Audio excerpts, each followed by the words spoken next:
Merħba ħbib u nilqakom għal programm ieħor flat tal-Omer wasalna fis-7 jum u allura nistgħu ngħidu li llum nagħlqu l-ewwel ġimgħa minn 7 ġimgħat li aħna kmandati sabiex inżommu u li wara dan lat naslu għal festa ta' Pentekoste.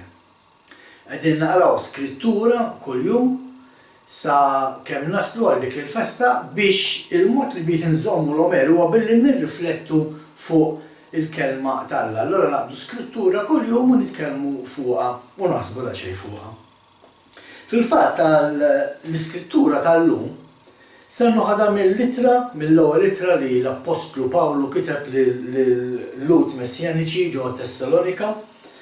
L-ewwel ittra lit-Tessaloniki kapitlu 3 ħanibda minn vers 12 u 13. U Pawlu qed jgħidilhom hekk lill-kredenti. Jalla l-mulej ikatrilkom u jfawwarkom bl-imħabba l-xulxin u lejn kulħadd. L-istess bħalma aħna nħobbu lilkom. Ħalli qawwilkom qalbkom u jkollkom dusija bl-għajb quddiem Alla. Missierna għal meta jiġi sidna Jexwa imdawwar bil-qaddisin tiegħu.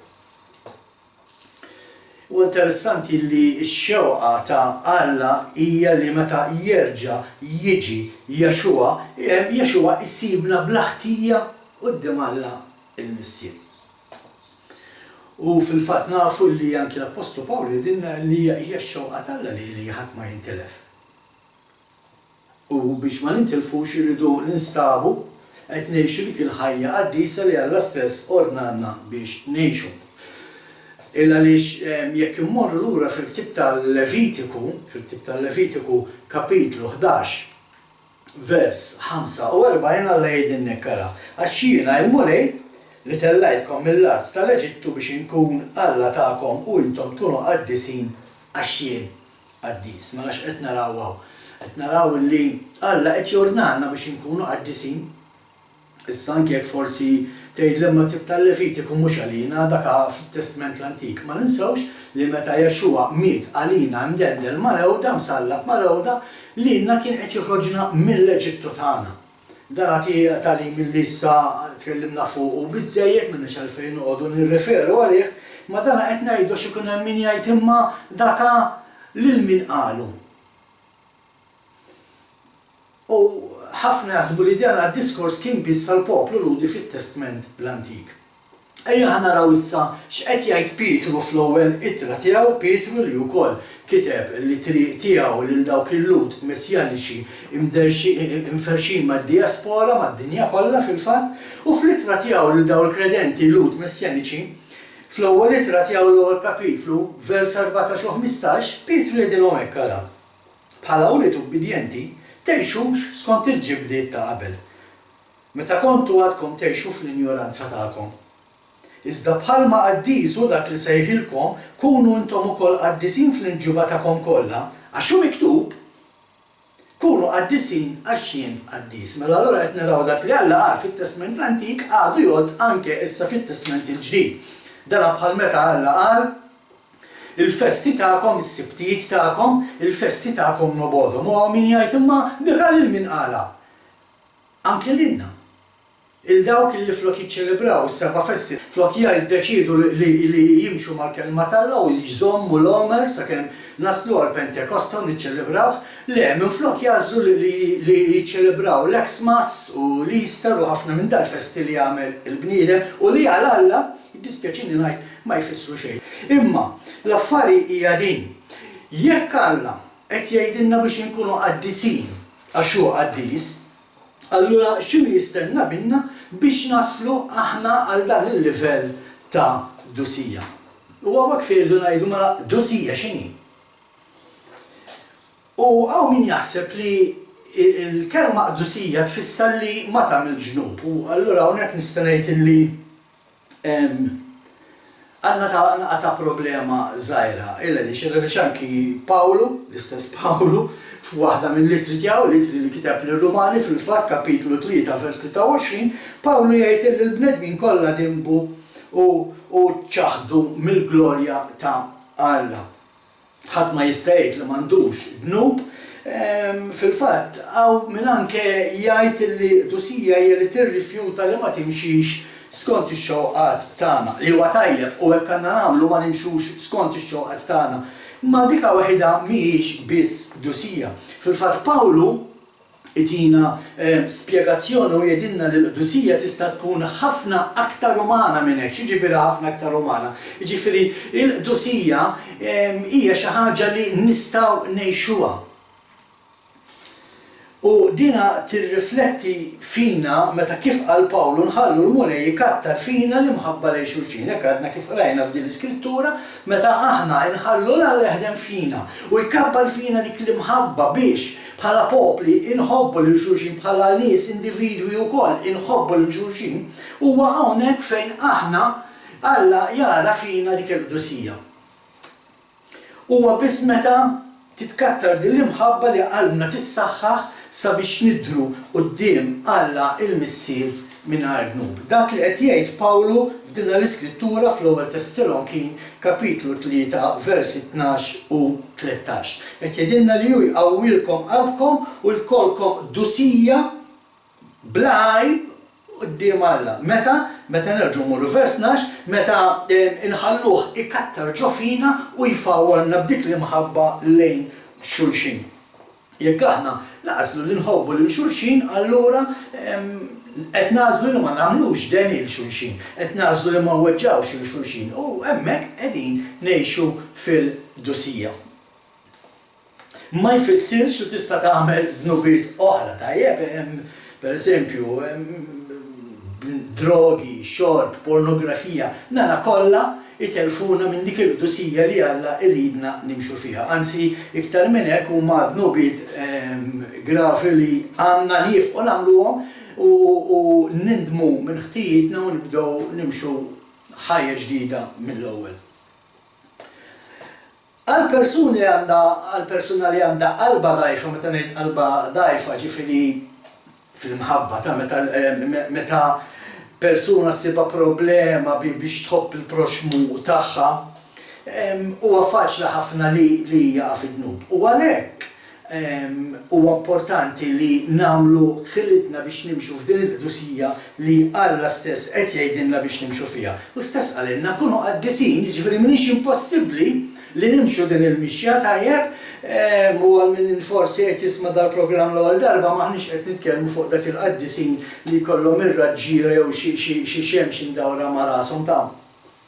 Dusija hija mixja li Alla qed jistenna li nimxu fl-ubbidjenza tiegħu, li nimxu mal-liġi tiegħu, li nimxu mat-Torah tiegħu. It-Torah tiegħu hija imħabba għaliex għax it-Torah hija l-qalb ta' Alla. Il-qalb ta' Alla hija l-karattru ta' Alla. Mela meta jiena nażel li nimxu wara t-Torah, qed nażel li nimxu wara l-qalb ta' Alla. Jaxuwa stess għalilna imxu warajja u Jaxuwa x'għamel? Sidna il-Messija mexa wara t-Torah tant li ma kisirx xejn minna. U dak li qed jgħidilna Jaxuwa, qed jgħidilna imxu warajja. Segwu lili u tkunu qed tgħixu ħajja qaddisa kif toġob il-Alla. Fil-fatt Pawlu wkoll jgħidilna li meta niffokaw fuq l-imħabba lejn xulxin nissaħħu f'dik il-qdusija.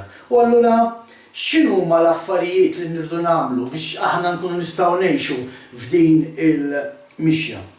U Pawlu jtina wkoll risposta dik il-mistoqsija fl-ittra tiegħu lill-Galatin, kapitlu 5 vers 22 fejn jaqra hekk ara. Il-frott tal-Ispiritu huma l-imħabba lejn xulxin, l-għena, is-sliem, is-sabar, il-ħniena, it-tjieba, il-fidi, il-ħlewwa, ir-rażan. Kontra dawn ma hemmx liġi, għaliex qed jgħidilna kontra dawn ma hemmx liġi. Pawlu għax jekk inti ma tagħmilx dawk qed tikser il-liġi, jekk inti flok tħobb tobgħod qed tikser il-liġi, jekk inti m'għandekx għena imma dejjem id-disprat u qed tagħmel il-ħażin, allura jekk m'għandekx is-sliem ġo fik ifisser li b'xira għal xi raġun inti qed tikser il-liġi u l-Ispirtu tal-Alla mhux jammar fik. Is-sabar, jekk m'għandekx sabar, jekk m'għandekx ħniena, jekk m'għandekx xi tjieba, jekk m'għandekx il-fidi f'dak li qal Alla, xi ħaġa li naf ħafna jgħiduha mhux jien biss taf fil-komunitajiet, mhux li temmen falla. Huwa importanti li temmen falla, ma huwa ħafna iktar importanti li temmen lil l-Alla. U Pawlu qed jgħidilna kontra dawn l-affarijiet, kontra l-imħabba l-għena, slim, is-sabar, l-ħnina, tjieba, l-fidi, il-ħlewa u r-rażan, m'hemmx liġi. Jiġifieri jekk inti timxi ma' dawn l-affarijiet, inti m'intix ħadd tiġi ikkondannat fil-jum tal-ġudizzju. Imma jekk m'intix ħadd timxi f'dawn l-affarijiet, fil-jum tal-ġudizzju Alla se jiftaħ l-iskroll tiegħu, se jaqra t-Torah tiegħu, se jgħidlek ara dik sirta li ma għamiltix, li ma mxejtx magħha u jasal dak il-moment fejn jiġi għax u għajdlek itlaq minn qudiemi għax ma nafekx. U allura aħna rridu inkunu mimlija qdusija u bla għajb, mhux biss meta nifqu nagħmlu dnub, imma anke meta noffru dik li maħabba li għandna f'qalbna. Nerġa' ngħid huwa importanti ħafna li noqogħdu l-bot mid-dnub, li naħarbu id-dnub, naħarbu lix-xitan, nirreżistuh, ħalli mbagħad waħdu jitlaq le ma xi jara li ma jista' jagħmel xejn. Tajjeb, nirreżistu lix-xitan ħalli hu jaħrab, importanti imma parti hekk irid ikollna dik l-imħabba li Pawlu qed jitkellem fuqha lejn xulxin. Bħala il-poplu tal-Alla, ma ninsawx il-poplu tal-Alla huwa mferrex mad-dinja kollha huma miljuni kbar ta' nies li huma parti mill-poplu tal-Alla u rridu nagħmlu dak kollu possibbli biex inħobbu lil xulxin, ngħinu lil xulxin fejn hemm bżonn. Fil-fatt nimxu l-mixja li mexa sidna Jaxua il-Messija dak li nkunu qed nagħmlu meta aħna nimxu ma' dal-affarijiet li semma Pawlu meta fina ikonna l-frott tal-Ispiritu Santu nkunu qed nagħmlu il-mixja li kien mexa Jaxua l-istess mixja li Jaxua għalilna imxu għarajja u fl-istess ħin inkunu qed nuru imħabba ġo qalbna inħobbu dik l-istess mixja. Ma nagħmlux bħalma kienu għamlu il-Lut fid-desert illi waqt li ħerġin għas-salvazzjoni tagħhom ħerġin mill-Eġittu u ġejjin u waslu qudiem il-baħar qed jgħidu lil Mosè malfejn ġibna mhux aħjar ħallejtna l-Eġittu u ħafna kultant hekk jagħmlu u jaqtaw qalbhom u jifqu u dak huwa ħażin. Irridu inħobbu dik il-mixja li Jaxua qalilna biex nimxu, Jaxua qalilna imxu warajja. U jekk ħanimxu warajh dik it-triq irridu inħobbuha. Mhux ngħidu f'kemm jibsa u f'kemm twila u f'kemm imħarbta. Aħna nafu xi tajt il-kelma li t-triq hija dejqa u ftit jgħaddu minnha. Dusija ma tfissirx biss li naġixxu b'imġiba tajba. Imma meta il-qdusija titlob li nċedu kollox għal l-Alla l-Missier. Inċedu ruħna, nissottomettu ruħna għal Alla l-Missier. Meta ngħidu nissottomettu ruħna, nerġa' ngħid l-istess ħaġa dejjem bil-forsi li ngħidu għadi Alla tagħna liġi u biex nissottomettu kollox taħt Alla rridu nosservaw dik il-liġi u nimxu magħha. Mingħajr ma warbu xejn għaliex meta inwarbu minnha inkunu qed niġu kontra dak li Alla stess qalilna la żidu u la tnaqsu xejn minn din il-kelma.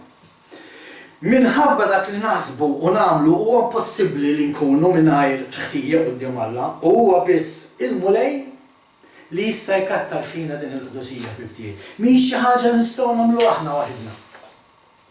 Il-kelma tagħmilha ċara li għandna bżonn il-Jaxua f'ħajjitna. Huwa Jaxua li jkabbar dik li mħabba ġo fina lejn xulxin permezz tal-Ispiritu Qaddiż tal-Alla li jammar ġewwa fina. U allura ejja ħalli verament nażlu u nissottomettu u nimxu fit-triq ta' Alla. Alla ta' Abram, ta' Isaac u ta' Ġakob, Alla ta' Iżrael, illi u biss u kapaċi jkabbar fina, ikattar fina u jfawwarna bl-imħabba għal xulxin. Dan huwa l-messaġġ tiegħi għallum għas-7 jum ta' lat tal-Omer, ejja ħanħallu l-Alla jaħdem fina u jkabbar fina dik l-imħabba illi meta nħalluha tikber fina inkunu qed nimxu fi qdusija. U meta aħna nimxu ħajjitna fi qdusija ma jfissirx nerġa' ngħid nixtieq nirrepetiha di ma jfissirx li ma naqgħux, imma importanti li meta naqgħu inqumu ħbib tiegħi. Inqumu mill-ewwel ma nagħmlux bħal midna fil-messaġġ ta' qabel il-bieraħ illi Alla ħellisna għatanna ktajje fetħinna l-bibin u neqpaw ġuċċella bil-qeda, ejja nqumu u nerġu neqpaw mixin il-qoddim mal-mulej. U meta nimxu din il-mixja, meta nħallu lill-Alla jimlina b'dik l-imħabba, allura issa nistgħu nidru qoddimu mingħajr għajb fisem Jexua li huwa s-Situ s-Salvatur tagħna. Nagħlqu dan il-programm b'talba qasira bħalma nħobb nagħmel dejjem. Mister Qaddis Alla tagħna, Sultan tagħna, Kreatur tal-Univers, mulej niġi quddiemek u nċedi kollox Mister Qaddis. Mulej ħu neħħi minn ġofija dak kollu li mhux ġej minnek, dak kollu li qed iżommni li nimxi fil-qdusija mulej, neħħi minn ġofija dak kollu li mhux qed iħallini Mister Qaddis ikolli relazzjoni sħiħa miegħek. Għalik xejn impossibbli Mister Qaddis u waħdi dan ma nistax nagħmlu. Huwa biss bl-ispirtu tiegħek ġewwa fija mulej li nista' nimxi din il-mixja għal daqstant mulej nirringrazzjak illi inti jogħġbok tibgħat l-ispirtu Qaddis tiegħek fuq din id-dinja Mister biex imexxina fil-verità mulej. Il-verità li hija l-kelma tiegħek, it-Torah tiegħek. Mulej imbierek ismek għax inti huwa dak li tkabbar fija li mħabba li saħħaħ li qalbi. M'hemm ħadd ħliefek Mister Qaddis, in biss tista' tagħmlu dan. Inti biss tista' tibdel persuna, inti biss tista' tagħmel persuna kreatura ġdida Mister Qaddis. Meta dik il-persuna tiġi quddiemek u tċedi kollox. U inti Mister twajjeb li tismagħha mulej u tgħinha. Mulej u li nitraqatek, ħalli kif jgħid is-salmista kif salmu wieħed mulej ma nimxix fit-toroq tal-ħżina, imma nimxi fil-liġi tiegħek mulej għaliex fil-liġi tiegħek insib laxqa ta' qalbi. Hekk jgħid is-salmista u hekk ngħid jien mulej. Il-qalb tal-bniedem tintela fil-ferħ bil-ferħ bil-kelma qaddisa tiegħek mulej, bil-liġi tiegħek. Dik l-istess liġi li inti qed ħatibdilna fuq qalbna Mister Qaddis. U la ktibtilna fuq qalbna inti dik ktibtilna biex inkunu nistgħu ngħixuha biex inkunu nistgħu nimxuha. Għal daqstant mulej urini traqatek għaliex din hija xewqet qalbi. Xewqet qalbi hija li nimxi fi traqatek mulej, li nimxi quddiemek mingħajr ħtija. U ta' dan infaħrek mulej għax int biżdenju tat-tifħil tiegħi għaliex int biss tkabbar ġo fija dik l-imħabba. Ibdilni mulej għal-glorja tiegħek u għenni ngħix ħajja qaddisa għax int qaddis. Fisem ibnek Jexua il-Messija, il-Prinċep tal-Paċi, ir-Re tar-Rejiet, irressaqlek din it-talba quddiem it-tron tiegħek fis-sema mulej. Għal-glorja tiegħek u fisem Jexua. Amen. Sakemm nerġa' narakom għal programm ieħor għada fisem sħabi ta' Malta Messjanika insemmilkom.